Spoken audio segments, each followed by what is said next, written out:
രാഹുൽ മാങ്കൂട്ടത്തിൽ വിഷയത്തിന് പുതിയ ട്വിസ്റ്റുകൾ വന്നതോടെ ശബരിമല സ്വർണ്ണക്കൊള്ള വിവാദം തണുത്ത നിലയിലായി. ശബരിമല വിഷയത്തിൽ 5 പേരുടെ അറസ്റ്റും കടന്ന് അന്വേഷണത്തിന്റെ കുന്തമുന ആരിലേക്ക് എത്തുമെന്ന് ആശങ്കപ്പെട്ടിരുന്ന ഘട്ടത്തിലാണ് മാങ്കൂട്ടത്തിൽ വിഷയം വീണ്ടും ആളിക്കത്തിയത്. ഇത് LDFന് ആശ്വാസം നൽകുമ്പോൾ UDFന് തലവേദനയായി. സർക്കാരിനെ തലങ്ങും വിലങ്ങും പ്രഹരിക്കാൻ നല്ലൊരു സ്വർണ്ണവടി കിട്ടുകയും UDF അത് കൃത്യമായി ഉപയോഗിക്കുകയും ചെയ്യുന്നതിനിടെയാണ് മാങ്കൂട്ടത്തിന്റെ പെൺവിഷയം ക്രിട്ടിക്കലായത്.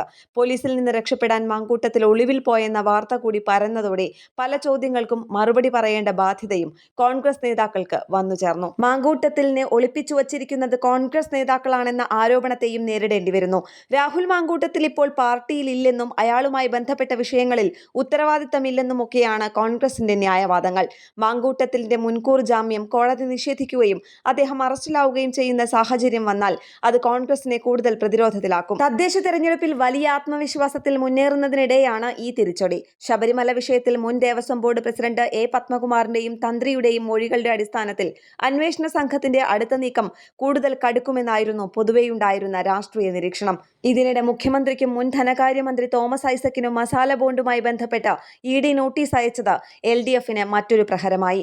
മുൻപ് പല വിഷയങ്ങളുമായി ബന്ധപ്പെട്ട് ED ഇതേപോലെ നോട്ടീസ് അയക്കുകയും തുടർ നടപടികൾ ഗൗരവതരമല്ലാതാവുകയും ചെയ്ത അനുഭവമുള്ളതിനാൽ വലിയ ചർച്ചയ്ക്ക് സാധ്യതയില്ലെന്ന പ്രതീക്ഷയിലാണ് ഇടതുമുന്നണി.